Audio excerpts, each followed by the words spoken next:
Every day we get up to work and work and work until eventually we die. If you're lucky, you'll have a bit of time at the end for retirement, but after that it's over. We get so wrapped up in the monotony of daily life and our journey towards death that we stop imagining better worlds or better lives for ourselves. We must live within the confines of the logical structure of this world. Well, our forgotten philosopher today is going to say no to that structure, and like Prometheus, give us a dangerous but empowering gift. Lev Shestov was born on January 31st, 1866, in Kiev, Russia, now Kiev, Ukraine. In school, he was that student, the one who would question the teacher and come up with radically different ideas. His dissertation was even rejected not because of its actual work or argumentation, but because it didn't align with the status quo very well. But he never stopped learning. Granted, he had to do it outside of academia with other Russian intellectuals, but no one could stop him. He even went to Europe where he would meet his future wife Anna. It was also during this time that he published the work that we'll be looking at, All Things Are Possible. He eventually returned to Moscow in 1915, but the Bolsheviks took over 2 years later. The new people in charge wanted him to write a defense of Marxism, which he refused, and his dislike and distrust of this new regime led him to move to Paris. Here he would meet a new group of philosophical giants, and continue to publish more work, even teaching philosophy until his death in 1938. Now, when we get into his book, All Things Are Possible, I want you to know that a lot of radical things are going to be said, and it's going to make you think that this guy is crazy. But stick with me towards the end of the video for some important context. All Things Are Possible, also known as the apotheosis of groundlessness, is a collection of many ideas, but the one that's central is this rejection of systems due to endless possibility. And I don't mean systems in a political sense. I mean systems of thought, philosophical systems. He philosophizes with a grenade, as I like to say, and attacks ideas we hold in such high regard, such as rationalism, logic, metaphysics, positivism, science. Nothing is safe from Shestov. Now, a lot of this is based on the idea that anything in life is possible. The world is complicated and mysterious, and the greatest questions we have seem answerless. We live in this world, and with our small, limited knowledge, we believe that this is it. But why is it this way after all? Really, everything we see is mysterious and incomprehensible. A tiny midge and a huge elephant, a caressing breeze and a blizzard. What are all these? What are they, and why are they? So if the world we already live in is strange and unexplainable, then why should we expect this to be the end-all be-all of the strange? Why shouldn't we expect some revolutionary new thing to happen in this world, which shatters our notions of what is objective? Shestov gives a great analogy of a caterpillar growing up in a cocoon. The caterpillar's world is the cocoon. It's the only possible life and reality for that caterpillar, we might think. But eventually, that caterpillar eats its way out of the cocoon, grows wings, and enters into an entirely new world. We are that caterpillar, and the idea of growing wings or eating out of the world seems mystical and preposterous. But it's possible that the world we're living in now is not even the real world. We could be living in a simulation, or maybe in the imagination of some kid playing with toys. Maybe it's like Horton Hears a Who and we're extremely microscopic. The point is, like the title says, all things are possible. But if all things are possible, then these ideas which we hold to be objective and absolute crumble. Let's see this applied to something we may all view as objective: logic. Take the example that A equals A. How would the idea that all things are possible interrupt this? Anything you please may come from anything you please, that A may not equal A, and that consequently logic is dependent, for its soundness, on the empirically derived law of the unchangeableness of the external world. Shestov cites the theory of evolution as an example of this. A equals A, but what if A evolves into a B, or something else? With the possibility of change, logic, and every other system or idea that claims to be absolute and objective may be called into question. But all this critique is not motivated by a need for destruction.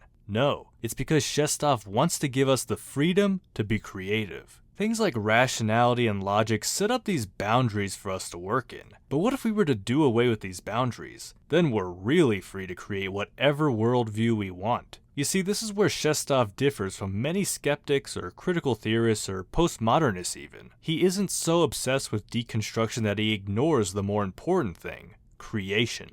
Every destruction leads to construction. Sweet rest follows labor. Dawn follows the darkest hour. and so on and so on and so on. I had a professor that I liked, but he was so insistent on critique and critical theory. It was just critique, critique, critique. It was at an American university, so it was probably something about critiquing and deconstructing the colonial, imperialist, Western, whatever. And that's fine and all, but if you're so focused on destroying things that you miss out on creating things, then your life is gonna be pretty miserable. It's like that guy that'll find something wrong with everything, and it'll completely ruin his mood. Critique is not so much good in itself, but it's a step towards creation. But if we do away with these dogmatic and objective worldviews, then what is this creation gonna look like? It only follows that man is free to change his conception of the universe as often as he changes his boots or his gloves, and that constancy of principle belongs only to one's relationship with other people, in order that they may know where and to what extent they may depend on us.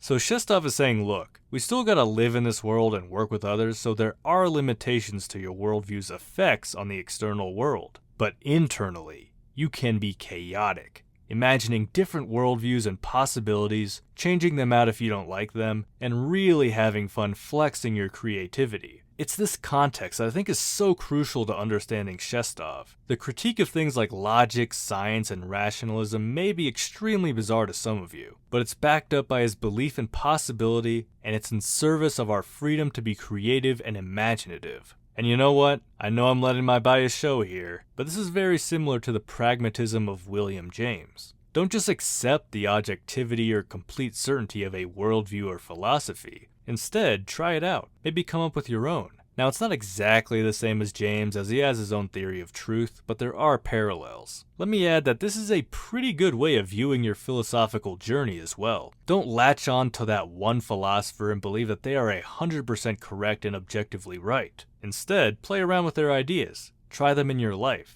And when you're ready, spread your wings and create your own philosophy. So that's Lev Shestov. And if you'll allow me to add my own personal thoughts, I really like this guy. Because again, he wasn't just about critique and skepticism. He goes beyond a lot of people that actually came after him, in also emphasizing the importance of imagination and creativity. Let's not just critique forever. Let's build new worlds, new philosophies, and new ideas. Comment below what you think of Shestov. If he's too radical for you, then I completely understand. If you did enjoy this video, be sure to like, subscribe, and hit the bell. And with that, I wish you all a beautiful rest of your day.